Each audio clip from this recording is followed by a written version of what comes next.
I'll send you the link so we can put it on our stuff. I think we are live already. Okay.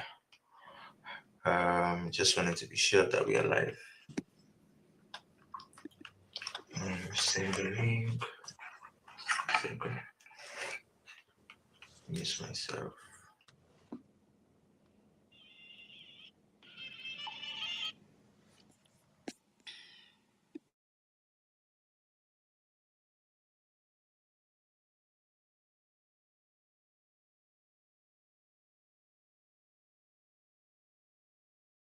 I'm trying to email this stuff to you and myself so I can post it on my status. Um, but we'll get started in like 5 minutes.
Okay, let's get started though.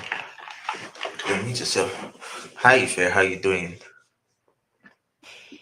Hi, Joseph. I'm well, thank you. So I would say first of all, good to have you. So we just get started, and I'm sure people would go back to what they're recording. But before like going ahead, I just need to let people know what we are here for. So by introduction, my name is Joseph Jayola. I go by JJ, and this YouTube channel is JJ EB1A. And today we'll be talking about stories behind the approval with JJ EB1A. And I just wanted to give a background or foreground as to like the initiative behind the stories behind the approval. So a good number of times, people know one or two persons that have applied for the EB1A or the EB2-NIW. And in case this is like your first time of getting to know or hear about the EB1A or the EB2-NIW, don't worry. In this section, Ife is going to like go into details and explain that to you. But one thing I think we've kind of realized is that a lot of persons they know like enough about the EB2 and NIW or the EB1A, but they don't know enough to apply. And this session is not just like a blanket go apply or don't apply or just tell you about like the EB1A or EB2 in details. Is to actually go from a true life personal story perspective. And in previous live session, I've actually shared my story. And in case you don't know that, you could go check the previous live just to get more context. So Ife has a personal story, and the this story is more about like the context of how you're feeling right now, and just not to make you feel like you are like wet. And also in today's session, we'll also be talking about like our own perspective about like current policy change. One thing I would like to say as a form of disclaimer is that I am not a lawyer. I'm not an immigration attorney. Ife is also not an immigration attorney. So everything that we are saying here is for educational purpose only. So any decision you make from here, you are liable for it by yourself. So you could just take it with a pinch of salt. Most of the things we're saying, there are things that are like, you could find online and you could just go verify yourself. So like I said, this is just informational and educational purpose only. So in case you need like a legal representative, go meet a US attorney. I mean, they have like their job, that's what they do professionally, and they're able to guide you into details. So I hope that gives you like context as to what we want to do today. So let me allow you to introduce yourself, then I could go, ask her like few back and forth questions. If you're over to you. Hi, thank you so much. My name is Ife, an attorney, not an immigration attorney though, but qualified in New York and Nigeria. And I am, like Joseph said, I've had my personal experience with EB1 and EB2, in fact. So, and I'm glad I'm able to come on here to share my experience. Thank you. Awesome. Thank you so much. So before we go into the EB1A or EB2-NIW, I know you kind of like answered it a little bit to an extent what you do professionally. Like if you want to like just talk more about that, what aspect of law are you currently working on, or what you do and all of those, just people knowing you outside of also a lawyer. But I'm not saying you should share your life history. Just give us the context if you want to say in this live session. Yeah. Yeah. Majority of my life is law anyway, so I I'm currently carving out a niche in IP and entertainment law practice, so I'm building up my portfolio in that regard. So I'm a registered attorney with the USPTO and can help register, file trademark claims and stuff like that. So those are the things I do. I also write a lot, so that means I write content relating to IP, relating to cases that are in the news that can give us like an headway to learn about IP and stuff like that. And yeah, aside from that, majorly largely a writer. I'm a blogger. I have a blog where I write like my musings and stuff like that. But and yeah, that's as Okay. much as I can share. If you want to check about me, you can just Google Ifelashe. I think Yeah. something will come up with that name. Okay, yeah, it seems like you wear a lot of hats, and that's quite impressive. So, from what you said, I could get that you're into law, you love writing, basically stuff that are creative and all that. So, in case you're looking to get a first service, please do well to reach out to her. But let's get into like the details of why we are here today. Let's even break it down. What is EB1A? What is EB2-NIW? Like, what does that mean? That sounds like a code language. Okay, so I'm guessing that the people that are on here or that will be watching also would kind of know what EB1, EB2 is. So it's EB is employment based. Mm-hmm. There are different categories. I think there's up to five categories, but I think the one peculiar to this discourse is category one and category two, NIW. So there are ways you can get your stay, move from non-immigrant to immigrant. Abi, yeah, visa in the US. You could apply from out of the country. You could apply while you're inside the country. Either ways that you find yourself too. Yeah, that's the overarching of it.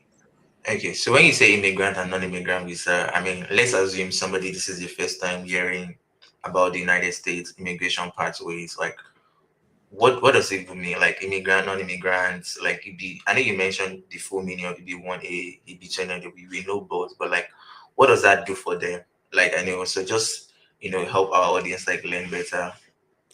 Okay. I'm about to say, audience should interact with ChatGPT and get That's part of it.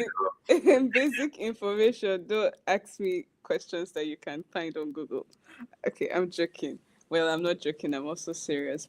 But because it also helps you ask, like, more informed question, because at least you know the background. You're not starting from what is A, what is B, what is C. Mhm. But however, it depends on what your end goal is. A Mhm. lot of us have different end goals in Yeah. mind. So it depends on what you're when you I mean, so I'm going to use the two scenarios. Either you're in the country or you're out of the country. Okay. So when you're in the country, you're possibly thinking of how you can naturalize your stay in the US. And so you're thinking of what legal ways you can go about it. So that's where EB1 and EB2 comes in. You get a permanent residence. When you are approved of the EB1, you can now adjust your status to get your permanent residence. And then that gives you like lawful residence stay in the US. You can do everything as a lawful resident apart from voting, and I think one more thing, I'm not sure, but majorly voting. But every other thing, you are entitled to the benefits. And but if and that's if you want to stay in the US. There are still other, and then I think after 5 years or so you can file for your citizenship. But there are still other things that you can do if Mhm. you don't consider yourself someone that wants to stay. Like you just need a quick something that can make you come in, come out as much as possible. So then you're not pursuing the EB1, EB2. Like I said, it depends on your end goal. If your end goal is I want to finish my school and go back to my country, you have no business listening on in on this. You can drop off the call, or you can stay if you want to still have like maybe understanding of whatever. But and if there, so there are also other pathways. There's the marriage. There is the non-immigrant pathway, the O1, where that gives you you just have to renew and renew so that you can just keep coming. But if you want to stay permanently, at Mhm. least for a long period of time, that's when the EB1 and EB2 comes in handy so that it can give you your green card. I think I'll just summarize there, and then you can weigh your options and move on from there. Awesome. Thank you so much. I guess that's probably even clearer than what ChatGPT will tell them or any of the AI platform. But yeah, go do your research. So this is just to give you foreground and all that. So I also like to welcome our audience that are joining us. So we have a couple of persons. So what are we doing today? We're talking about stories behind the approval, and the first going to also go into more details about like a story. So make sure you don't leave this live session, because at the end we're going to be talking about like our personal objective evaluation of what's currently happening with US immigration, and how you could use that information to make either informed decision. So something I think you really said about was the fact that there are other pathways. We have like the marriage base, we have like the maybe asylum or whatever it is. Some people would argue that the EB2-NIW and the EB1A is one of the best approach to getting your green card. I don't know, are you of that same opinion, or what's going to be that justification why the EB1A or the EB2-NIW sort of it's like let me know is what triumph other like approach other pathways, or why is it like a sort of a good approach for anybody who migrates here or who is looking to migrate to the United States? So thank you very much. So I think that the reason why EB1, EB2, so like I said, there are different EB categories. There's also the EB category where you need your employer to file for you. Mm-hmm. And the reason why EB1, EB2, NIW is popular around the block is because it's really much dependent on you rather than on another person. So in charge of what's, you're in charge of channeling your story, you're in charge of navigating the waters, unlike asylum or marriage. Or it's I don't think it's easier. I Mm-hmm. just think it's because you're in charge. You're not depending on third party, you're not depending on your employer, you're not depending on the spouse, you're not depending on all of that. If love finds you, up until when I got my last RFE, I was still telling God that if love finds me, sharp sharp, I'm dropping it, because it's a lot of work. Unlike the marriage, I mean, asylum, I don't really know much about it, but I'm guessing also it's a lot of work because you also have to prove that like, you are running for your safety in your country. And so I'm guessing that's also a lot of work. But EB1, EB2 is very subjective. It's like you Mm-hmm. already have those things if you're in US. So it's a lot more less complicated and it's a lot more within your control than any other of the visa categories. And yeah, basically that's why maybe everyone is running to it. But if you have a spouse that loves you and you love, I um, mean, I'm not. I mean, if he has given you secondary advice, but let's stay on lane where we are here. So, I know you spoke about like RFE, and so people are like, "What does RFE mean?" So, just to give them context, so it's request for additional evidence, or maybe request for evidence. Now, I guess this is where like this is the meat and butter of like this conversation. So, I want you to go like memory lane, and some people might not. They might have heard of this story from me before, like maybe your friends, your family, like from day one. What I mean day one or day zero, right? Like from you like having to arrive in the United States. When did you know about the EB1A? Like what happened, or the EB2, whatever, which one you applied for? I guess the first thing is to let us know the one you applied for. Like what was that journey like for you to eventually get your approval? Because people want to know like if you actually like if you're actually like from a different planet, right? Just so that they can know if they have something they can relate to. So I want you to be as detailed as you can. So over to you. all right, thank you very much, Joseph. So I'd been to the US before. I knew I was going to come back. I wasn't sure how. That was the year when a lot of people were doing that. What's her name? Shola Shobawale. Welcome to a new dispensation. Meme when they are leaving the country. I Mm, didn't do that. I think I cut off everybody because I knew because I had been to the US before. I kind of figured out what the uncertainty is. So mm, somewhere at the back of my mind, I still left room for if it doesn't work, I'm going back to my country. So I knew it was not a new dispensation, it was just a transition. I don't know mm, where that transition will take me. It might take me back to Nigeria. So let me not preempt myself and then say a new dispensation and then go back so that no heart will be broken.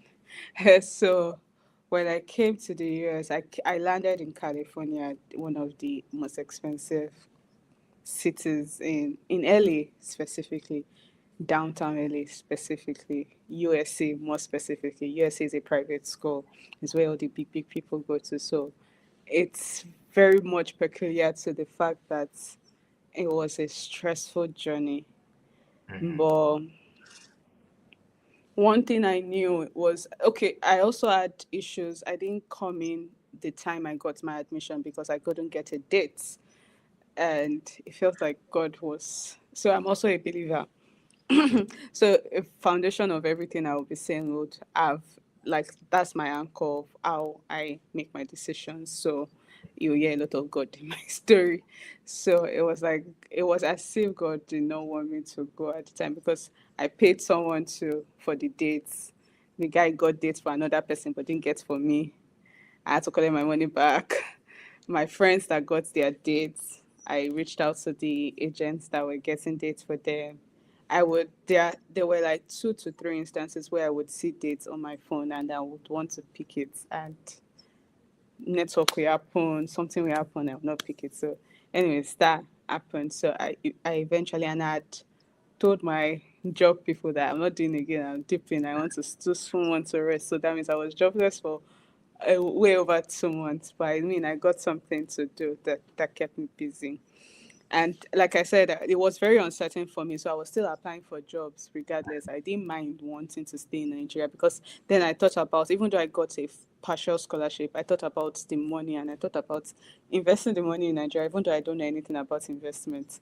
It's like, this is waste of money. So it was in the place of prayer that I was convinced that I had to leave the country. And so that guided me through even the seasons or the nights where I think literally all through my LLM program, I was mm. still thinking that I would still go back. I think up until last year, I still think I will go back. I don't mind going back to Wow. Nigeria. I don't mind going back to Nigeria. There's love at home. There's plenty love at home. I'm okay. This place, there's no love. Okay, there's love here. There's love here. I will be ungrateful to say there's no love here, but there's much love at home. Yeah. So, Yeah, so I went through my program. The first term was what they call it. First semester was a bit me trying to find my foot. So I did a lot of research in Nigeria. So I had met a lot of people. I am a social butterfly, so I would reach out to as many people as I can. So by the end of the first semester, I already had friends. I was not bored. I was always somewhere. I was always doing something. And then second semester, I told myself I got a job on campus. So I told myself all the other side also I'm not going to do. I want to experience the campus. I want to experience life because Mm-hmm. in my undergrad, I was living a triangle lifestyle. So I wanted to experience what college was about. So I did that. I just did my 20 hours and it was just enough to take care of my rent and stuff. So within all of those, I was thinking about what the alternatives were staying back in the country. I knew there was OPT. I did LLM. I'm not STEM, so I Yeah. know I just have 1 year to Well. plan what my transition is going to be. I am not a very I'm a lawyer, but I don't like school. Mm-hmm. I started from the conclusion of if if there is no other alternative, I don't want to go to school. I don't want to go back to school. Like as much as I can within my bandwidth, I don't want to go back to school. That was my conclusion. And so I started to work back on it. Then I got EB2-NIW. I think I don't know one conversation. One thing I do know is that as someone led by the Spirit of God, is that uh, God puts me in rooms or in situations where people are having conversations that will help me. So information always gets to me by the Spirit of God. So I got to know about the EB1A-NIW. I told myself after graduation I was going to read for the bar, but I was like, after I read for the bar, I start to research about it. So I gave myself timeline so that everything is not compressed into one. But I Yeah. was doing little bonus stuff Mm-hmm. with regarding the EB1. So my LinkedIn will be filled with people saying, "Oh, I got approved." Some of those things I connected with them. I just told them congratulations. Even the New York bar, I remember it was a full circle moment when I got called because I remember I was in Nigeria when I see people post their result and I would just tell them congratulations. Even though I don't know them, I didn't even know if I was going to take the New York bar. Yeah. And so those I think doing those things also brought all those information around me. Mm-hmm. EB2, then I saw EB1. I don't know where I saw EB1. I'm not sure if it was my friend also Yeah. in Syracuse. No, I think I saw it online and then I put it on Google and went to maybe even the 10th page. I read everything that there was about the EB1. Wow. I read there were different Indians that had Medium pages where they documented their processes. There were different people that at that time I really did not know Reddit. It was just Google I used. I didn't even use chat. I just used Mm-hmm. what's it called? I used Google. So I Mm-hmm. started reading people's experiences. Some of them were put in information that they used. I know I registered for review rights. I even did a course so that they can call me to be a judge, which is one of the processes that is involved in EB1. So Yeah. when I once I saw the EB1, I saw that because at the time when I did research for EB2, I realized that the timeline would still require me to be in school. I Yeah. was like, school is not my goal. Remember, that was my goal. Like, I don't Yeah. want to go back to school. I want to eliminate school. So when I saw EB1 and I saw the timeline was current, so I was like, yeah, this sounds more like it. Sounds like something I can do. So when I was reading all the materials I was seeing, some of them were referring me to things that can help me build my profile. I Mm-hmm. started to think more. And I remember that there was one other guy, Mujib is my friend now. Mm-hmm. He had posted that he got approved or Yeah. something. I just told him congratulations in his DM and I left it at that. I'm saying that particular one because when I eventually now decided that I was going to do EB1 full on, I was Mm-hmm. speaking to another of my friend that his wife had done it, And he Mhm. was like, "Oh, my wife spoke to this guy. I think you should speak to him." I was like, "Oh, I actually I'm connected with him on LinkedIn, but he doesn't know me." And it's like, "Just reach out."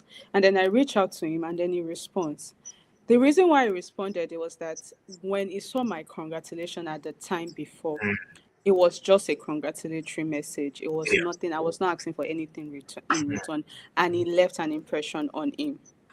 That's Okay. why I'm mentioning that. It left an impression on him. And so when I called him and I now asked for favor, he Mhm. was more willing to do it, because at the time that he posted that, I can imagine he had hundreds of, "Oh, Alpha, how did you do it? Blah, blah, Mhm. blah." So, but mine was just, "Congratulations, happy for you." And I moved on. So, Yeah. weeks down the line or months down the line, I now asked him for the favor, and he was willing to guide me, and he was instrumental up until my approval process.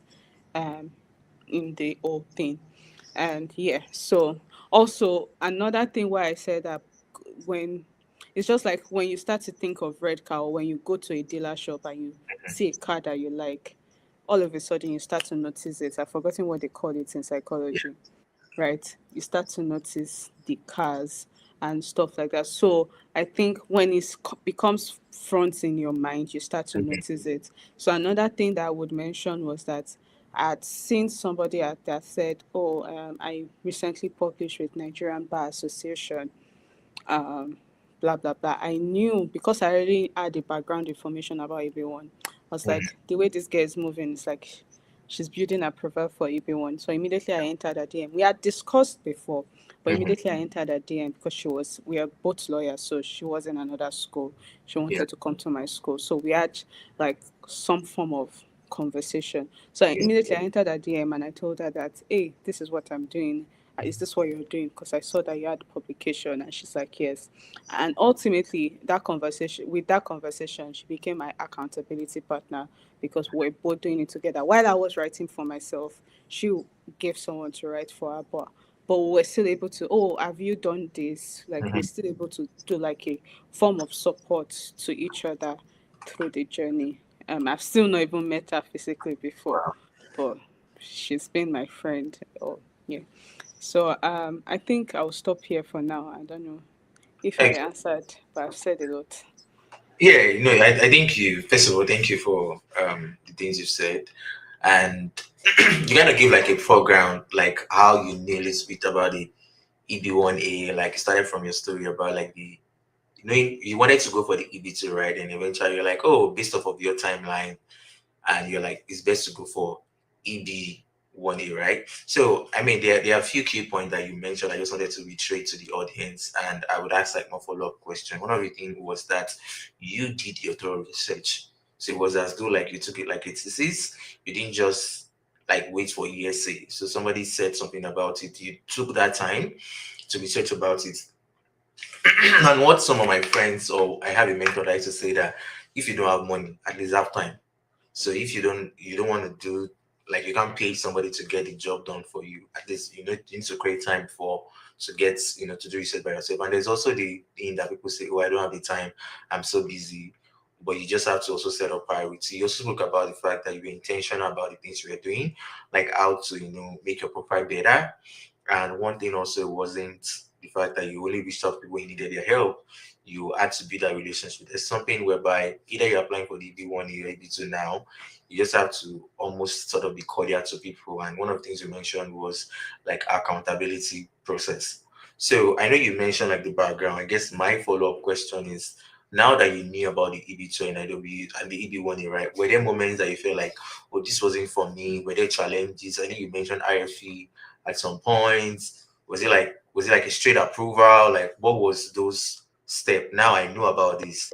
Were there like doubts in process? Like, because some people are currently feeling that doubt and they just feel like, okay, because they are doubting, that means they did not qualify. Did you have moments where people told you that, oh, if you forget about this thing? So how did you overcome that if that happened? So now let's go to like the phase two of the the application phase journey. So yeah. Yeah, thank you very much. So yes, there were doubts, because in all of the research I was doing, most of the things, I mean, once you're a lawyer, First of all, we get 1 year for our master's program. That's already not nice. Then we also get another 1 year for OPT. That's also very not nice for us. So that's that's to say that we are always not in the advantaged point of view. And one experience that I would say that even made me not sure about it was because also because I had done a lot of research. My Mhm. friend, one of my friend that had done she had done her EB2-NIW. She came in earlier before me. She too, she was like, she has to go back to school. So she was like, you know what, I can revamp this approval that I've gotten from my EB2-NIW and throw Mhm. it in for EB1. Let it just be running, normal processing. Let me see if I get approval. So she had sent it to me. And because I had done my research, I had gone through the decisions on their website too. I knew for a start that you cannot apply using the term lawyer, that you are a lawyer. You have to look for another alternative. So she had put in her own profile that she was a lawyer. I'm like, hey, babe, you can't do this. I showed her the decisions that they were there, that this person was a lawyer, and I'm very certain of it. And so she had changed it. She had changed it, and eventually, at the time she got her approval, I had not even started preparation in my head. Oh. She eventually had to do premium processing because her OPT was expiring, and she was not our company was not going to sponsor her or anything. So that's also another thing. Lawyers don't. It's very rare to see lawyers get sponsored and get companies to sponsor like the STEM people do and Mm. the H1B and all of that. That's not to say that there isn't, Yeah. but it's very rare to see those kind of things. And yes, so she got her approval. That also boosted me a little more. Like, okay, because this person has we are in the same journey. She's my friend since 100 level in college. So I know her story. I know that, okay, this is it. But I was also very much more aware that each case is treated differently. So I didn't just rush and say, because this babe got approved, I'm doing my own too. I still had, because of, so that's also another thing, because of the knowledge I Yeah. had what, I had a map, I had what I needed to do Mhm. to make my approval. So her profile was entirely different, and I would say it was the favor of God that gave her approval. Mine, that was much more. I had to build my profile. I had to write my thesis again, send it to people to do. I still got denied Really? Wow. the first time. I got denied. I got an RFA. My RFA came with two approval on two prompts, and then the remaining, I think, four that I argued were RFA'd. Mhm. And Mujib, the guy that I told congratulations to, I had Mhm. reached out to him and begged him. So, and even the girl that was in accountability with, she too, she got RFA'd on Mhm. various ones, different from what I gotten RFA in. Well, so let me backtrack a bit. So I wrote myself. The girl that my accountability partner, she paid someone to write, but she was still doing bulk of the work. So that's Mhm. another thing I think I want to put out there is that you're paying someone to write does not mean that you still not do the work. You still have to do the work. You're paying them. Long and short of it is that it's still your own visa. So Yeah. how bad do you want it? Mhm. I can't I can't um they can't be so serious about your work the way you, that is the owner, you that is your name that is on the file, will be serious about it. So you Absolutely. still have to do the work. It's not that you're paying them and then you just lounge. They don't know your experience, and you have to. One thing you have to do is you have to dig through, be Mhm. thorough about your experience. So I went to my laptop, I sat down for long to think about everything I've done and just pieces all the little moving parts. So if you're Nigerian, we have a documentation problem. So things are just some. There are some things like for the EB1 or even for the EB2-NIW you've done, but Mhm. because there's no proper documentation, it's scattered or it's just in the clean air. You can't bring it together, so you have to find things to pieces together. My own EB1 was a lot of moving parts and just rewriting the story, making it look worthwhile. My critical role were two volunteer positions that I did in my undergrad. That's what I used to argue for my critical role, or and then just one employment role. If you're seeing other people's profile, they are talking about how they are managing director. I just said I don't know if anyone lived in Lagos. I was a volunteer with Lagos Food Bank. I worked with them as a volunteer. I worked with them as a coordinator or something. I had to look to food banks in US, the Yeah. name of the role that I did, the equivalent of that name. I looked for it and gave myself that name and told my boss, okay, this is how I want you to couch the um, stuff. And then I had to also think about all the things I had done, grant writing for the food bank, documentation of the volunteers, a lot of all these other stuffs that are moving. These are when I was doing it, I was just doing it because oh, I'm having fun doing it. But Hmm. when it came to EB1 and EB1, I had to like seriously think about it, think it through. The second one for my critical role, okay, no, the second one too was also a volunteer position. But let me talk about my display of work. Was when I went to my mom. My mom was a principal of a school, and my sister had a book club that she does. So we gathered together and went to speak to the girls about their career and stuff like that. They Hmm. were just picture evidence. There was no invitation for me to speak, but there were pictorial evidences. I told my mom to write a letter of recommendation based on our school. There were evidences of the pictures that we took, and that was what I used to say. Okay, I've displayed my work as a human rights person in this situation. So you see, like you have to think about all those small, small moving parts. In Hmm. fact, I was going to bring to bear my work in church, but it was not needed for the time. But if that was needed, I would there Yeah. would be a way I would tell the story that it will still fit into the box. But that's to say that no small experience is out of reach. You can always bring it back to your story. And so that means it requires a lot of thinking. That's paying somebody 10,000, 5,000, 3,000. No matter how much they're paying, that Hmm. it will never get you. And Yeah. so I started to build on that. I started to look at the different experiences and how Hmm. to match it together. So I've lived different life. I used human rights as my way to for my application, but I've also a bulk of my work was also in company law.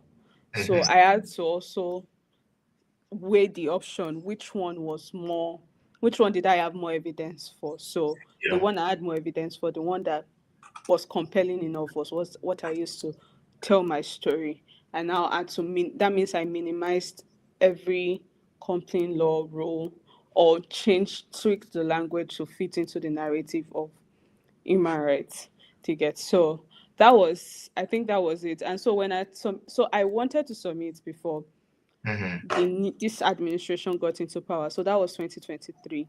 So I was really pushing to submit, but I needed people to vet it because I wrote it myself. I had not written before. I needed people to vet it, and I was not willing to just submit without getting clearance in quotes from Hmm. people. So the Mujib was my final clearance. That's why I said the story, and that's why I'm saying his name because Hmm. is a pivotal part of my journey. So Mujib did the final clearance, and that was the timeline was not going to work again. So well, I was still on track a little. Then I had issues where I didn't know where my petition was. I didn't there was no my money was not debited. I was chatting with USCIS. They were like they've not received anything. So for 3 weeks, I didn't know what to do. And then in the middle of the 3 weeks, my laptop crashed. So that means all my documents went away. So I had to use I had to do mail trail, ChatGPT trail to start building my profile. So, like I said, God is a very much anchor in this. So I was still on the way to starting to print again Mm-hmm. when I was led to check the mailbox again this one more time and see if it was there. And lo and behold, all my petition was there. Nothing missing, nothing broken, no paper missing. So I thank God for that. I started to look through what was the error. So the error was that I had preempted my success and filled from I-765 instead of 907. So Oh. they had sent it back. So I had to refill and submit. At this time, it was already December. So the deadline, it was going to be by a miracle. I mean, Trump administration was going to start in January. So I was just like, you know what? I tried my best to beat it, but it didn't happen. So it is what it is. So I put it in.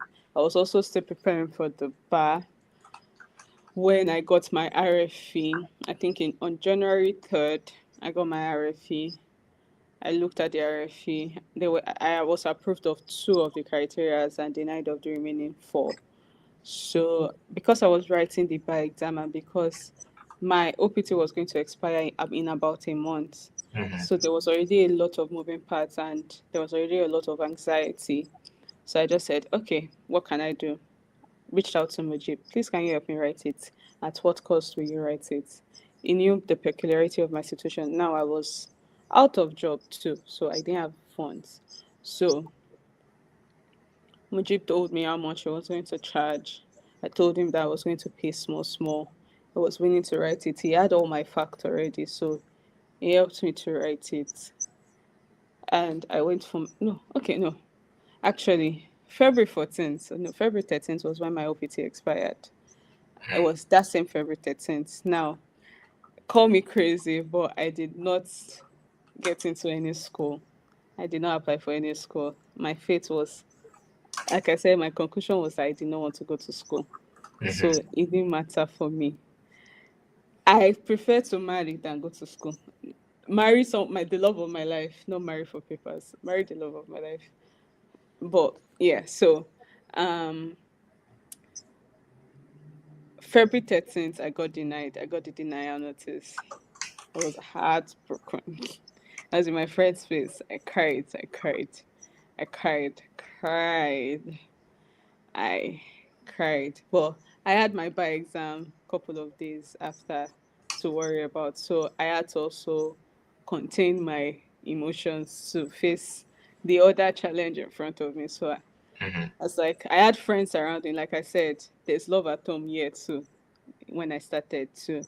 So I had a friend saying, okay, what's the possible alternative? So that means I had to look for school to get a day one CPT because I knew I still had the 60 days grace, which is why I was kind of I had factored in all those timelines Mm-hmm. to kind of figure it out. So I had the 60 days after my OPT expired. So I had till April something, I think Mm-hmm. April 13 to find another school to be in status. So I went for my bar exam while my friend was looking for the one CPT for me. So I got the day one CPT. I also got to discover from conversation, like I said, God had put me in situations where I listened in, and those conversations in turn became helpful to me. Mm-hmm. So I got to find out that you can start your school within 5 months of when your OPT expired. So that means I pushed my start date. So I got on the call with my Office of International Service of my school, USC, and we did the timeline. And she said, okay, your start date has to be within this time frame. I'm like, okay, so this time frame works, which was the 5 months time frame. And then I said, okay, thank you very much. And then I went to the school, gave them that time frame. So Mm-hmm. that afforded me the opportunity to I didn't have a job. So it's peculiar situation. If you have a job, you need the OPT on time so that your employer doesn't kick you out. There are a lot of people that are looking for jobs. So that my it's my own peculiar situation. So I got that 5 months. I was staying with my auntie, God bless her. So I was able to rework on my petition. I think at that time that was when I met Joseph too, and Joseph too was helpful in putting all of it together. So I we worked on the petition. At the time I actually got the denial, I got someone transfer me money immediately to throw it in immediately. I was like, wait, this denial might be a pointer to like do something more, because the way people view it is that it's the person that is the individual looking at it. The same petition that you were denied could be approved by another person looking at it. So that was the point of view where my friend was like, just straight in immediately, but I didn't do that. I Mm-hmm. took a step back, paced myself, submitted, I think May 20 something, and yeah, I submitted May 2017, got what's it called? Got an RFE. So I got approved for one this time. And the two initial ones that were approved the first time when I got the RFE were denied. I didn't even touch it because I thought, oh, they've already approved this one. So let me just work on the other ones that got an RFE initially. But lo and behold, there was another RFE. So I got approved of one, and there was RFE for the other ones. So um I had to respond to the RFE.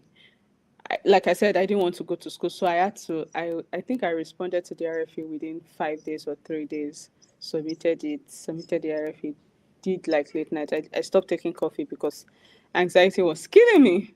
So I had to stop taking coffee. But that period, I had to take coffee. I had to resume my coffee again because I had to stay up to um, work on it. So I submitted it, and I just really trusted God. I was supposed to resume the school. Mm-hmm. The approval day was not coming, but I prayed about it. I was like, even if the school was for free, Mm-hmm. I don't think I would still go because I had this trust and faith in God that I was going to Yeah. get approved.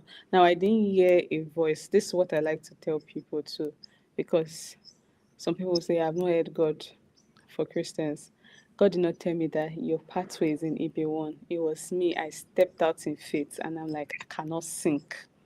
I just want to put that out there. I'm like, I cannot sink. So if maybe God has told you that your own journey is school, that's a clear instruction. I mean, just I'm just saying like sometimes Mm-hmm. faith is you know hear anything, you know hear clear instruction, you just push at it, push Yeah. at it. There's just a resilience to faith. It was resilience for me. It wasn't the only time I got a strong conviction to the end was between the time of the RFE response and the time I was supposed to resume my school. That was the only time I got that strong conviction that I am getting the approval and so I don't need to go to school. But I don't know what would have happened if I got denied. Honestly, I don't know. My school was still, I think they were still, point. Maybe they would have done it. Also, like I did not mind going back to Nigeria too. So Mm. I would have just bought the next ticket to Nigeria. I don't know. Well, God, in His mercy, in His sovereignty, I'm here. I'm in the other side of the whole story. So that's like basics of it. Thank you. Yeah, first of all, thank you for sharing. That was, I mean, I know I've heard part of the story before, even me like getting to have a full picture. Like it's just a circle back, like emotions that even myself I'm feeling. I'm not even thinking about how you'd be feeling about it. And I guess that's like the purpose of this conversation here, talking about stories behind the approval. So right now, Ife is approved, which I also believe she has a green card already, and the process, the journey is not necessarily like it didn't go easy for her. I mean, for mine, it wasn't as probably as rough as that, but I probably had like my own fair share. So this is just to like encourage anybody out there, like I mean, somebody has gone through this process, and you can also, achieve that goal. But I wanted to say some things to like just clarify. I don't know if you feel you might help us clarify. So just help us get it. I know you kept mentioning directly denial. First of all, how many times did you apply for this EB1A? Let us be clear so people can understand. I'm sorry, what was the question? So how many times did you apply for the EB1A? Oh, yeah, I applied twice. You applied So twice. got denied the first time and got approved the second time. So you got denied the first time. So this is to say that the assumption of if you got denied, you cannot get approval again. That is out. Then from the first one, you had an RFE. Am I correct? Yeah. Eventually, then got denied. Then the second one was it a straight approval? No, I got an RFA But then too, I but eventually got approved. And in all of those was when your OPT was about to expire and you had to do research, like, okay, what is like within the confines of the law, how can I stay in status? Because it's not just enough to eventually get EB1A approval. The question is, have you broken United States law? So you need to ensure that you know that. And there was the fact that there was a 1 year OPT and all that.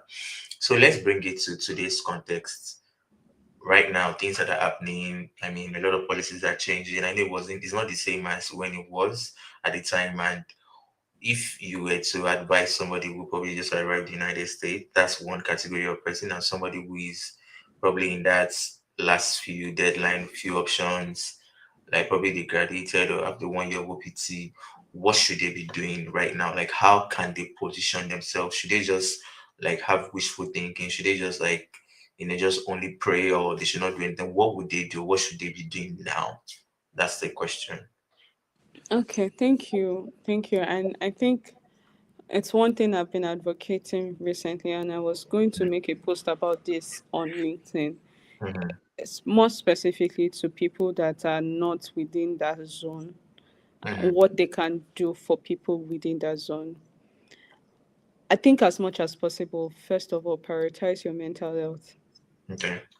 Prioritize your mental health. I jokingly said that I stopped taking coffee, and that was because I was not sleeping. Like, I would go to bed and I would be saying he gives his beloved sleep, but sleep was not coming.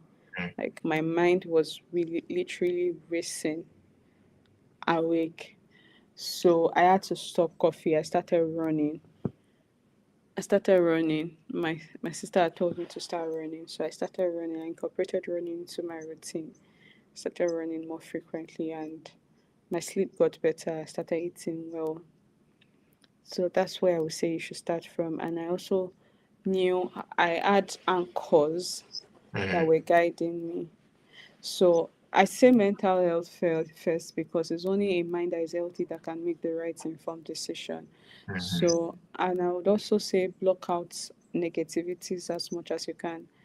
If you mm-hmm. can call people out with respect. Because I know people would send you messages that they themselves have not even read, but they just saw US, they saw immigration, they know you're in US, they know you are doing something with immigration, they push it to you, and you're just overwhelmed with those information. If you can block them for the time being, block them. If you can say respectfully, please don't send me anything that you have not verified or anything that you cannot tell me Mm-hmm. yourself, don't send it to me. And then another thing is, while there is that, and they are doing it out of consent, but one thing I've come to realize is that I, me that own my life, in quotes, me that I'm the custodian, in quotes, of Yeah. my life, you don't love me more than I love me. Do you understand? Me too, Yeah. I want to stay.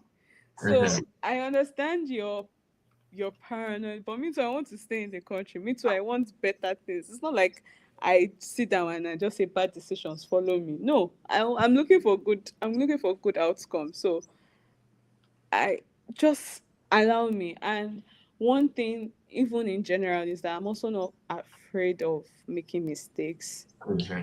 I'm not afraid of following my guts, and my guts did not. Like when I got the denial and my OPT had expired, in the moment I felt stupid, but because I had applied for, I was going to do PhD, I was going to do JD, but those were not going through. So in the moment I felt stupid, but I loved my boldness.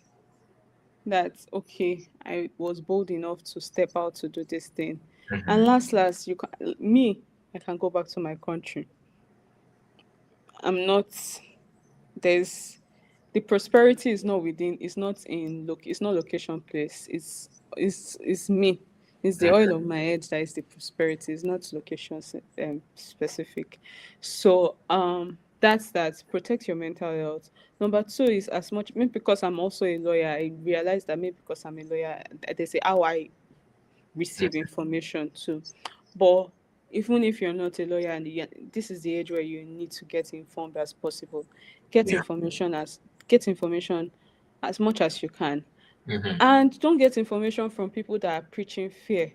Mm. Get information from people that are, as much as possible, if you can read the .gov websites of the policies of this, of that, read it. Don't hear them say, don't listen to those TikTok content creators, don't listen to the Facebook content creator. Read the .gov, so that at least when you have that information, every other thing that is jumping at you, you can filter it through that information. You're Mm-hmm. making an informed decision from that, and you can bounce it off ChatGPT. Explain to me that as if I'm five. Mm-hmm. That's a lie. Like, just give it prompt so that it doesn't fluff for you. It Yeah. tells you what is facts, right? And that can help you also understand the timeline. Draw your, if you are just starting out, Mm-hmm. there's no need panicking about EB1, EB2 now. Maybe Yeah. you're just in your first year PhD program. What's your business? Enjoy your ride, Mm-hmm. enjoy your school, enjoy your journey. If you're in the STEM OPT and you just even started your OPT or something, there are things that are outside of your control. If anything is outside of your control, make it outside of your control and don't make them control you. So, Mm-hmm.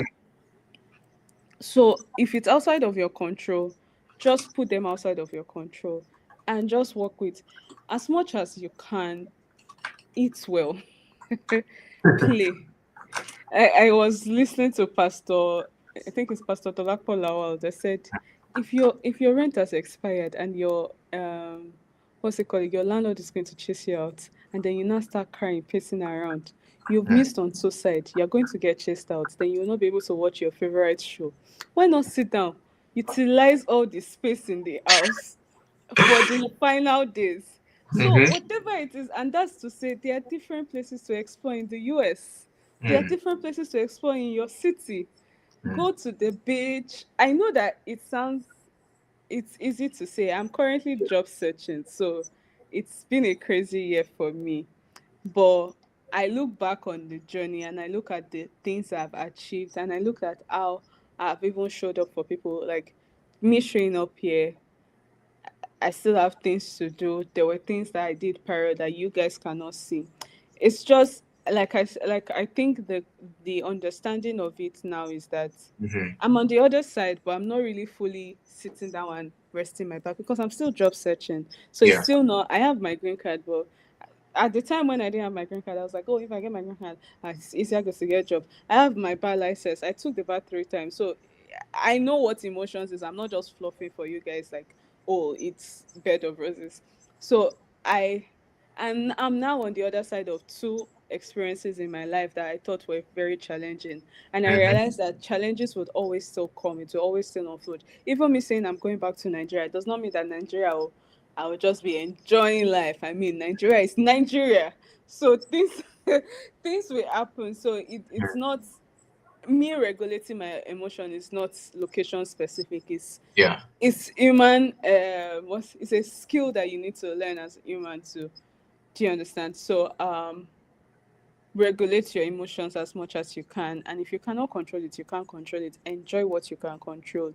Enjoy the beautiful things of life and allow time unfold itself. Pray, be prayerful. If you're a person of faith, which you should be, Mm-hmm.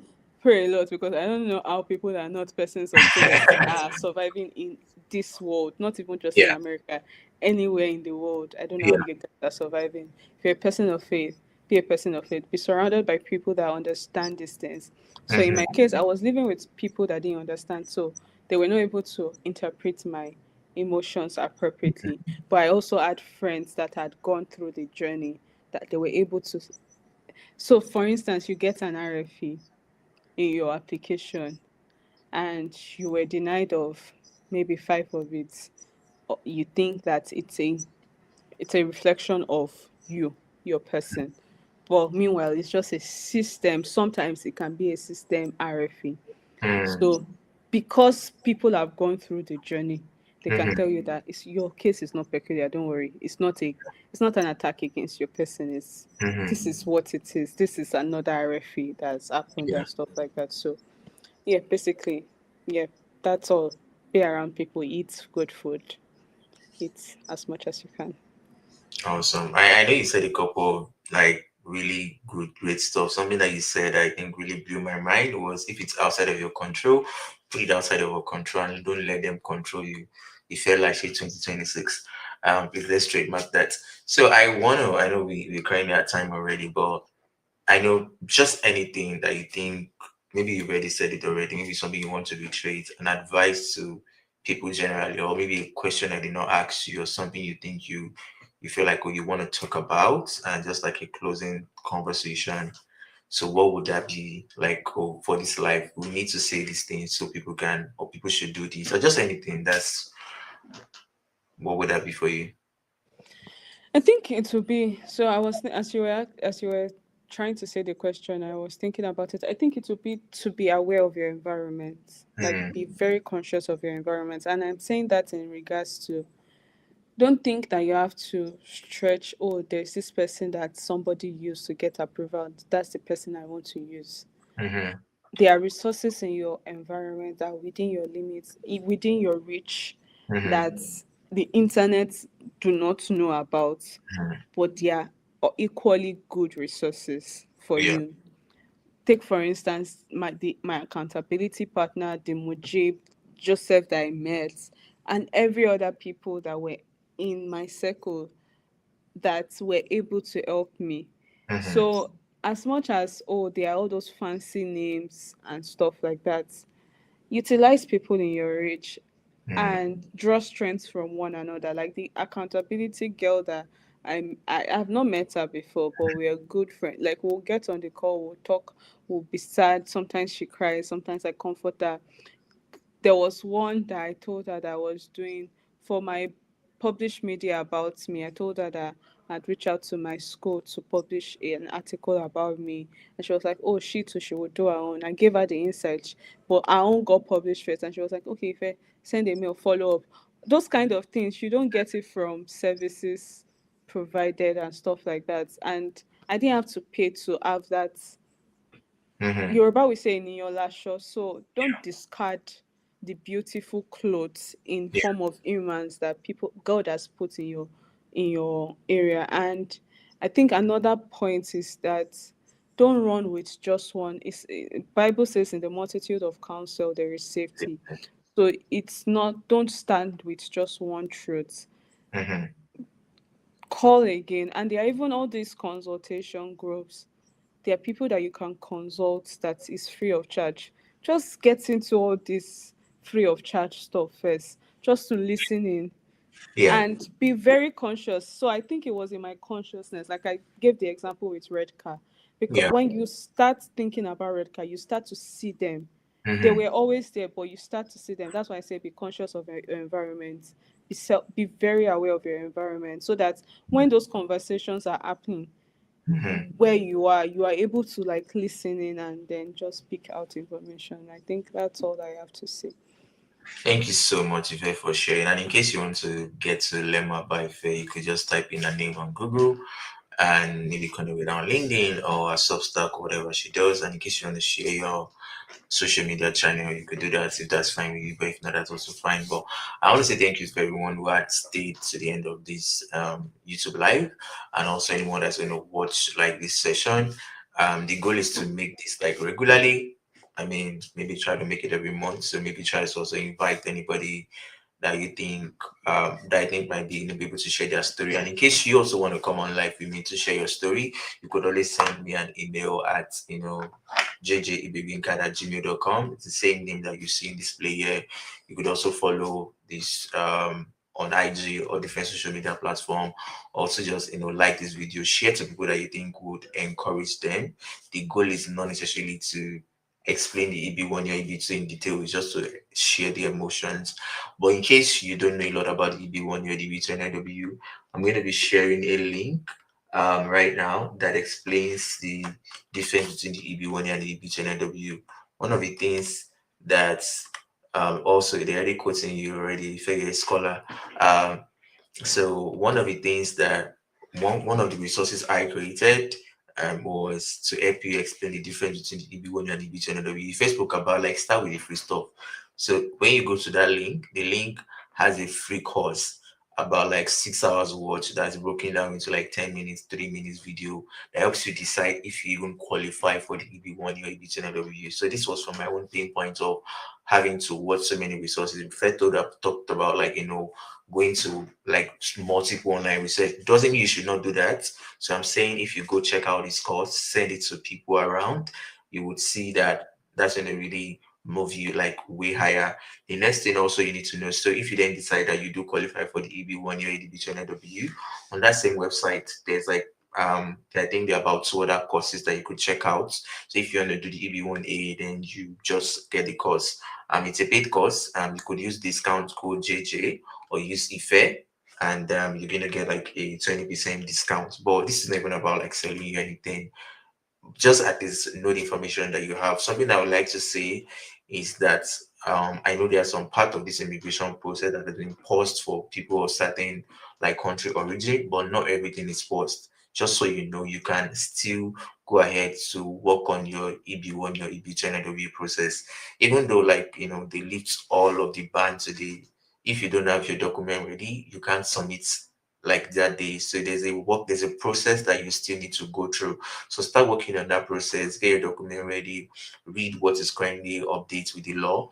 Then you can put in your application and you just sort of like join the queue. Some of you might not understand the language, but when you go check out the course, you would get to understand better. So I want to especially thank you for our time. Ife is a very busy person, and I'm sure that this was a value for my time. I enjoyed the conversation. I wish it could go more, like ask more conversations back and forth. Maybe I may bring Ife again to just talk about like other part of our story, and that's going to be it for today. Ife, thank you so much. I don't know if you wanted to say anything before we call it a day, Ife. No, thank you for having me. I really appreciate it. I was shy before, but I think I got comfortable a bit, and I'm a yapper, so if I said too much, so I'm sorry. Awesome, awesome. Yeah, so I thank you those that joined. Thank you, Ibrahim. There's like a couple of comments out there already. So bye everyone. Bye. So I'm gonna end this stream in 5 seconds. Five, three, two, one.